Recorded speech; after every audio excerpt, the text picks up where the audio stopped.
अस्सलाम वालेकुम student, welcome to my channel discover education. आज हम STA 406 स्टैटिस्टिकल इन्फ्रेंस का लेक्चर नंबर 3 को डिस्कस करेंगे। स्टूडेंट्स, लेक्चर की तरफ जाने से पहले आपसे रिक्वेस्ट है कि चैनल को सब्सक्राइब करें और बेल आइकन पर प्रेस करें ताकि हर आने वाली वीडियो आप तक पहुँच सके। 80% स्टूडेंट्स जो हैं वो वीडियोज़ को वॉच कर लेते हैं लेकिन सब्सक्राइब नहीं करते, और बाकी 20% स्टूडेंट जो है वो थोड़ा सा सपोर्ट कर देते हैं। तो काइंडली आप लोग चैनल को सब्सक्राइब कर दिया करें, इससे हमें भी मोटिवेशन मिलती है। अगर आपकी हेल्प की जाती है तो आप जो है हमें भी कुछ रिस्पॉन्स में दिया करें। चलिए चलते हैं अपने लेक्चर की तरफ। इससे पहले कि वीडियो थोड़ी हमारी लेंथी हो जाए बातों में ही, तो हमारे पास जो है वो लेक्चर नंबर 3 की एग्जाम्पल नंबर 2 है। इसमें जो है उन्होंने दी है if x1, x2 and x3 is a random sample taken from a population with mean को म्यू से रिप्रेजेंट करते हैं और वेरिएंस को सिग्मा स्क्वायर से। Find which of the following estimators of mu are unbiased. ठीक है, ये हमें जो है एस्टिमेटर्स दिए गए हैं, हमने फाइंड आउट करना है कि ये अनबाइस्ड है या नहीं है। ठीक है, विच of the unbiased estimator is more efficient. First हमारे पास पार्ट है, हमने देखना है कि अनबाइस्ड है या नहीं है सैम्पल मीन में, और सेकंड पार्ट है कि हमने देखना है कि एफिशिएंट है या नहीं है। तो ये हमने सारी चीज़ें एफिशिएंसी सेकंड लेक्चर में इसको डिस्कस किया था, इससे रिलेटेड एक एग्जाम्पल भी की थी। तो ज़रा मैं आपको थोड़ा सा इसमें बताऊंगी। बाकी जो है जैसे हमने फर्स्ट एग्जांपल की है सेम एज वैसे ही है, लेकिन इसमें जो है हमारे पास 3 एस्टिमेटर्स हैं, वहाँ पे 2 एस्टिमेटर्स थे। T1 is equal to 1/4 x1 plus 1/2 x2 plus 1/4 x3। ठीक है, इसी तरह ये T2 की हमें वैल्यूज़ दी गई हैं और ये T3 की। तो स्टूडेंट्स याद रखना है, जहाँ भी ये फाइंड करने के लिए कहा जाए कि फॉलोइंग एस्टिमेटर्स के आपने अनबाइस्ड फाइंड आउट करने हैं, तो वहाँ पे सबसे पहले तो आपने एक्सपेक्टेड जो वैल्यूज़ हैं वो अप्लाई करना है, और सेकंड पार्ट में आपको एफिशिएंसी का उन्होंने कहा है, एफिशिएंट जो है वो बताना है, तो एफिशिएंसी का फार्मूला अप्लाई करना है। ठीक है, तो थोड़ी सी हम फर्स्ट एग्जांपल का ओवरव्यू कर लेते हैं ताकि आप लोगों को समझना आसान रहे। देखिए स्टूडेंट्स, ये हमारे पास एग्जांपल्स थी। ठीक है, इसमें जो है इन्होंने अनबाइस्ड एस्टिमेटर फाइंड आउट करने का ही हमें कहा था, लेकिन यहाँ पे हमारे पास आप देख सकते हैं कि 2 एस्टिमेटर्स हैं, ऐसा ही है। और देखिए सबसे पहले जो है आपने to answer this question correctly we need to compare the expected values and the variances of these statistics. ठीक है, एक्सपेक्टेड वैल्यूज फाइंड आउट करेंगे और वेरिएंसेस फाइंड आउट करेंगे, उसके बाद आपने इनकी एफिशिएंसी फाइंड आउट करनी है। तो ये जो है सेम है, यही प्रोसीजर है। मैंने जो है सेकंड लेक्चर में बहुत डिटेल से इसको समझाया है। हमारी वीडियो जो है वो लेंथी हो जाती हैं और फिर जो है आप लोग भी कंप्लीट नहीं देख पाते।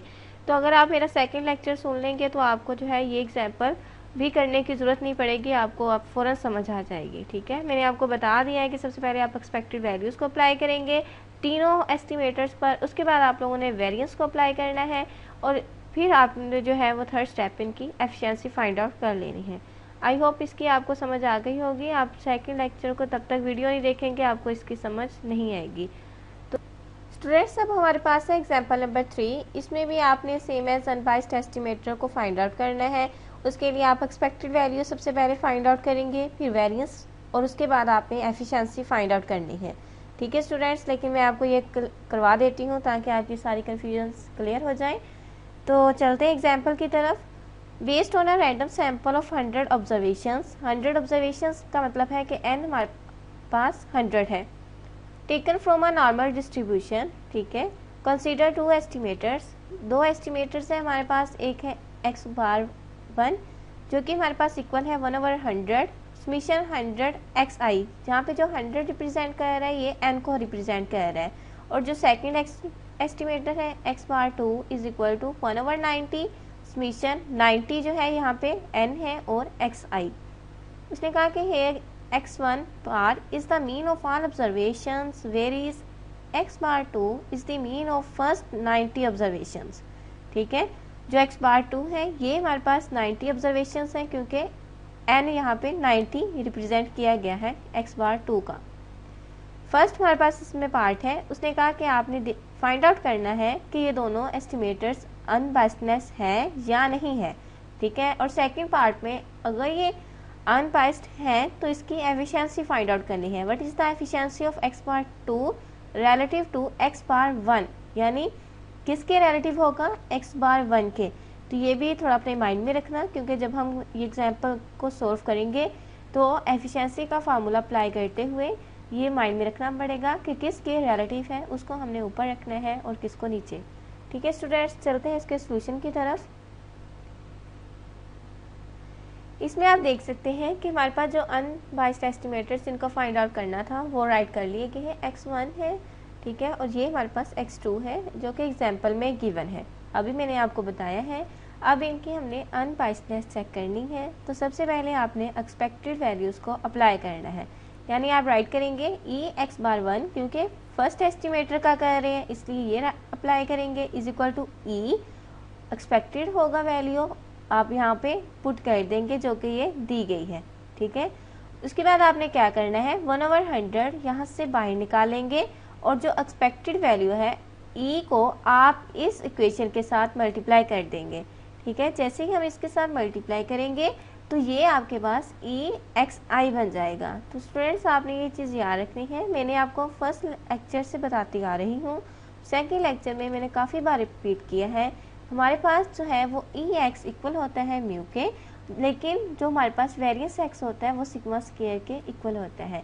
तो वेरियंस जो है वो आगे यूज़ होगा, तब आप याद रखना। अभी फ़िलहाल ये याद रखें कि ई एक्स जो है वो इक्वल है म्यू के। ठीक है, तो इसलिए हम क्या लिख सकते हैं, इसको ई एक्स को हम इसलिए म्यू लिख सकते हैं, 1/100 सेम एज आ जाएगा। और ये हमारे पास मिशन एन हमारे पास है 100, ठीक है, आई इज इक्वल टू 1। अब आपने क्या करना है, 1/100 सेम एज आ जाएगा, क्योंकि n आपके पास यहाँ पे 100 है इस इक्वेशन में, तो इस वजह से 100 म्यू आ जाएगा। ठीक है, अब देखिए 100 के साथ कैंसिल हो गया, पीछे हमारे पास म्यू बच गया। तो हम कह सकते हैं कि ये हमारे पास x बार जो है वो अनबाइस्ड एस्टिमेटर है। ठीक है, जो क्योंकि जब भी आपके पास म्यू पीछे बच जाता है तो आपने कहना है कि अनबाइस्ड एस्टिमेटर है। अगर यहाँ पे सपोज कोई वैल्यू बच जाती 3/2 म्यू इस तरह कुछ भी, तो हमने कहना था कि ये अनबाइस्ड एस्टिमेटर नहीं है, ये बाइस्ड एस्टिमेटर है। ठीक है, अब सिंपली क्या करना है नेक्स्ट प्रोसीजर में, वो भी बहुत ज़्यादा इजी है, आपने जस्ट उसमें वेरिएंस अप्लाई करना है। ठीक है, ये जो हमारे पास इक्वेशन थी इस पर अब हमने वेरिएंस अप्लाई कर दी है। फर्स्ट एस्टिमेटर पर वेरिएंस अप्लाई करेंगे, ये इक्वेशन राइट कर लेंगे। और देखिए ये वाली बात मैं आपको अगेन रिपीट कर रही हूँ, 1/100 है, कोई भी वैल्यू जब वेरिएंस के अंदर हो और उसको हमने बाहर निकालना हो तो हम उसका स्क्वायर लेते हैं। ये वाली बात मैंने सेकंड लेक्चर में भी डिटेल से बताई थी, तो दोबारा रिपीट कर रही हूँ। कोई भी वैल्यू हो और वो वेरिएंस के अंदर हो, जैसे ही हम उसको बाहर निकालेंगे तो उसका जो है वो हम स्क्वायर लेंगे। ठीक है, बाकी इक्वेशन आपके पास सेम एज वैसे ही आ जाएगी, जस्ट हमने 1/100 को बाहर निकाला है। नेक्स्ट स्टेप में क्या करेंगे, वेरिएंस x आपने याद रखना है सिग्मा स्क्वायर के इक्वल है, यहाँ पे मैंने राइट भी किया हुआ है ताकि आपको याद रहे। वेरिएंस x जो है वो सिग्मा स्क्वायर के इक्वल होता है, तो आपने जो है वेरिएंस x की जगह पे सिग्मा स्क्वायर पुट कर देना है। ठीक है, इसमें हमने 1/100 का स्क्वायर समीशन 100 ओवर ये, और वेरिएंस x की जगह पे सिग्मा स्क्वायर आ गया। अब 1/100 का स्क्वायर यहाँ पे क्योंकि n आपके पास 100 है तो आपने 100 सिग्मा स्क्वायर राइट कर लेना है।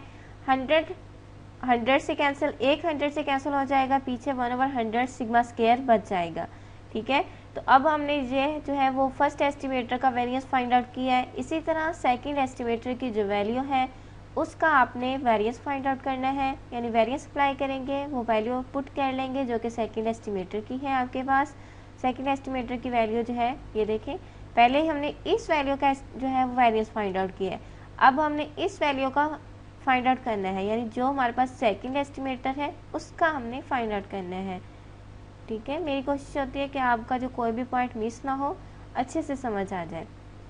तो आपने सिंपली इसमें वेरिएंस अप्लाई किया है, 1/90 को बाहर निकाल लेंगे। अभी आपको बताया था कि वेरिएंस से जब भी हम कोई भी चीज़ निकालते हैं उसका स्क्वायर लेते हैं और बाकी वैल्यू वैसी आ जाएगी। वेरिएंस x आपके पास सिग्मा स्क्वायर के इक्वल होता है। और आप नेक्स्ट स्टेप में आपने क्या करना है कि जो कि इसका n कितनी ऑब्जर्वेशन है 90 है, तो 90 सिग्मा स्क्वायर आ जाएगा। ठीक है, यहाँ पे आपके पास 1/90 सिग्मा स्क्वायर आ जाएगा और ये आपके पास वेरिएंस 2 है। तो एफिशिएंसी हम किस तरह फाइंड आउट करते हैं कि जो हमारे पास कहा जाए रिलेटिव में उसको हम नीचे रखते हैं और वेरियंस x/2 ऊपर आएगा, जो कि नॉर्मल डिस्ट्रीब्यूशन से जो है वो कंक्लूड किया गया है। मैं आपको यहाँ पे देखिए, what is the efficiency of x2 relative to x1, ठीक है, x2 और किसके रिलेटिव है, x1 के। तो यहाँ पे जो है आपने x1 जो है वो उसको नीचे रखना है और x2 को ऊपर रखेंगे। तो वेरियंस जो x2 का आया है वो 1/90 सिग्मा स्क्वायर ये आया है, और x1 का हमारे पास 1/100 सिग्मा स्क्वायर आया था। ठीक है स्टूडेंट्स, ये सिग्मा इस सिग्मा स्क्वायर से कैंसिल हो जाएगा, सिग्मा दोनों कैंसिल हो गए हैं। पीछे 1/90 जब ये मल्टीप्लिकेशन में होगा तो ये जो है हम रूल स्टार्ट से पढ़ते आ रहे हैं, 1/100 है तो 100/1 हो जाएगा। तो 100/90 जैसे इसको हम डिवाइड करेंगे तो 1.11 आ जाएगा। ठीक है, 1.11। तो हमने ये सेकंड लेक्चर में एफिशिएंसी का डिटेल से पढ़ा था कि मोर एफिशिएंट वो वैल्यू होती है जो लेस देन 1 के हो। तो इसका हमारे पास आंसर आता है 1.11, मीन के ये 1 से ग्रेटर देन है। तो हम इसलिए कह सकते हैं कि हमारे पास जो है x2 का वेरिएंस ज़्यादा एफिशिएंट है x1 के वेरिएंस से। ठीक है, यानी x/1 is a more efficient estimator than the x/2। ठीक है स्टूडेंट्स, आई होप आपको इस एग्जाम्पल की समझ आई होगी। नेक्स्ट हमारे पास एग्जाम्पल नंबर 4 है। ये भी स्टूडेंट सेम है जिस तरह हमने एग्जाम्पल नंबर 3 की है वैसे ही है। इसमें आपके पास 3 एस्टिमेटर्स हैं, x1 है, x2 है और x3 है। इसमें भी आपने इनकी अनबाइस्डनेस को फाइंड आउट करना है कि ये अनबाइस्ड है या नहीं है। वही सेम प्रोसीजर है, कोई भी चेंजिंग नहीं है, सेम वही मेथड है। ठीक है, और सेकंड स्टेप में आपने इनकी एफिशिएंसी फाइंड आउट करनी है of each unbiased estimator relative to other. वहाँ पे हमें जो थर्ड एग्जाम्पल थी उसमें सेकंड पार्ट में कंडीशन दी गई थी कि x/1 जो है वो रिलेटिव टू x/2 के है, कुछ इस तरह था। लेकिन यहाँ पे उसने कहा कि रिलेटिव टू ईच अदर, तो आप लोगों ने इसके जो है वेरिएंस फाइंड आउट करने के बाद एफिशिएंसी जो है, यानी पहले आप राइट करेंगे x/1 ओवर x/2। ठीक है, वेरिएंस x/1 की जो वैल्यू आएगी वो लिखेंगे, डिवाइड करेंगे वेरिएंस x/2 की वैल्यू को, फिर आप 2 की इस तरह की वैल्यू को 3 के साथ डिवाइड कर देंगे। क्योंकि रिलेटिव टू ईच अदर कहा है, उन्होंने कोई हमें स्पेसिफिक कंडीशन नहीं दी कि कोई जो है वो x/1 के रिलेटिव जो है x/3 के रिलेटिव है, इस तरह। ठीक है, तो ये तो वैसे ही बहुत ज़्यादा सिंपल है। तो स्टूडेंट्स आपने जो है ये खुद एग्जाम्पल करनी है। आई होप आपको इसकी समझ आ गई होगी। अगर फिर भी इसमें आपको कोई कन्फ्यूजन है तो आप मुझे कमेंट बॉक्स में लाजमी पूछ सकते हैं, तो इंशाल्लाह आपको फौरी रिप्लाई करने की कोशिश करूँगी। नेक्स्ट हमारे पास जो है टॉपिक सफिशिएंसी का है। ये हमारे पास 4th रिक्वायरमेंट्स है। लास्ट लेक्चर्स में हमने एफिशिएंसी को डिस्कस किया था और इसमें हम सफिशिएंसी को स्टडी करेंगे। इसको भी हम बहुत ज़्यादा इजी वे में पढ़ते हैं। स्टूडेंट्स बेसिकली हमारे पास सफिशिएंट है क्या चीज़, ऐसा स्टैटिक्स जो होता है जो कि सैंपल्स में मौजूद तमाम इंफॉर्मेशंस को इस्तेमाल कर रहा हो, उसको हम कहते हैं कि ये सफिशिएंट है। ठीक है, unnecessary and sufficient conditions for a statics theta hat. ठीक है, जो हमारे पास सफिशिएंट कंडीशन नेसेसरी होती है वो थीटा हैट होनी चाहिए। ठीक है, बाकी इसमें यही चीज़ बताई गई है, इसको जो है आप एक बार रीड कर लीजिएगा, इसमें कोई इंपॉर्टेंट टॉपिक नहीं है। नेक्स्ट हम देखते हैं, हमारे पास ये एग्जाम्पल्स भी हमने डिस्कस करनी है। सफिशिएंसी का मैथमेटिकली देख लेते हैं। If x1 x2 S on xn be a random sample from a probability distribution f x theta and let f x1 x2 xn as so on donate its joint distribution। ठीक है, हमने इसको देखना है कि joint distribution है या नहीं है। थीटा हैट h जो है यानी कोई भी फंक्शन हो सकता है, x1 x2 s on xn is a sufficient estimator of theta if and only if, यानी फंक्शन है हमारे पास f जो कि ये राइट किया गया है, फिर g भी एक फंक्शन है थीटा हैट और थीटा, और h भी एक जो है फंक्शन कह लें x1 x2 s on xn। Next हमारे पास एग्जांपल नंबर 1 है, सफिशिएंट के ही रिलेटेड है। हमारे पास let x1 x2 s on xn random sample है फ्रॉम द पॉइसन डिस्ट्रीब्यूशन। ठीक है, अब हमारे पास एफ एक्स फंक्शन जो है वो एक्स की वैल्यू, एक्स की जगह पे ये सारी वैल्यूज़ आएंगी। ठीक है, थीटा आपने वैसे ही सेम एस लगा देना है जो कि हमारे पास इक्वल है ई माइनस थीटा, थीटा की पावर एक्स ओवर एक्स का फैक्टोरियल। यहाँ पे एक्स जो है वो 0 1 2 एस ऑन इसकी वैल्यूज़ हम पुट करेंगे। Then show that X bar is a sufficient estimator for theta. तो हमने ये जो है वो शो करना है। चलते हैं ज़रा इसके सोल्यूशन की तरफ। गिवन दी पॉइसन डिस्ट्रीब्यूशन, तो इसमें जो हमारे पास ये गिवन है सारी स्टेटमेंट्स, थीटा जो है वो यूज़ किया गया है फॉर म्यू के लिए, ठीक है। The joint distribution of the sample values is, तो अगर जॉइंट डिस्ट्रीब्यूशन को देखें, ये हमारे पास एक फार्मूला है, ठीक है, F X one X two so on X N, ठीक है, with respect to theta is equal to F X one theta. अब हम इसको अगर सेपरेट करके लिखें तो इसको एफ फंक्शन है एक्स टू थीटा, इसी तरह जो है वो एफ एक्स एन, ठीक है, और फिर आप लोग थीटा। तो ये जो है एस ऑन, ये एक हमारे पास फार्मूला हम कह लें, एज अ फार्मूला यूज़ हो रहा है। तो इसके अकॉर्डिंगली है, अगर हम इस इक्वेशंस को हमारे पास देखें जो कि गिवन है ई minus theta, theta x over x का फैक्टोरियल, तो इसको अगर हम एक्स के फैक्टोरियल को और इसको अगर हम जो है वो इसी तरह सेपरेट कर लें, ठीक है, आप कह लेंगे थोड़ा ई माइनस एन थीटा आ जाएगा। ये जो हमारे पास साइन है ये मल्टीप्लिकेशन इंडिकेटर है। जिस तरह समीशन का साइन यूज़ करते हैं सम जब हमने नंबर ऑफ़ वैल्यूज़ को करना होता है, इसी तरह हमने ये मल्टीप्लिकेशन इंडिकेटर यूज़ किया है जब हमने मल्टीप्लाई नंबर ऑफ़ वैल्यूज़ को करना होता है। तो ये अप्लाई करेंगे, तो e minus n theta summation x over x one का factorial x two x n s on, ठीक है। तो इसके अकॉर्डिंगली हमने इसको किया है। अब हमारे पास ई माइनस एन थीटा ऐसे आ जाएगा। उसके बाद इसने जो है वो मल्टीप्लाई इससे किया हुआ है, तो n theta summation x i over summation x i, ठीक है, ये समीशन अप्लाई किया गया है और मल्टीप्लाई जो है का साइन आएगा, तो ये सारी वैल्यूज़ यहाँ पे आ जाएंगी, ठीक है। नेक्स्ट जो है अगर हम राइट कर सकते हैं, ठीक है, इसको distribution of summation x that depends on theta. उसके बाद आपने समीशन एक्स आई से इसको मल्टीप्लाई भी करना है और डिवाइड भी करना है समीशन एक्स आई से, ठीक है।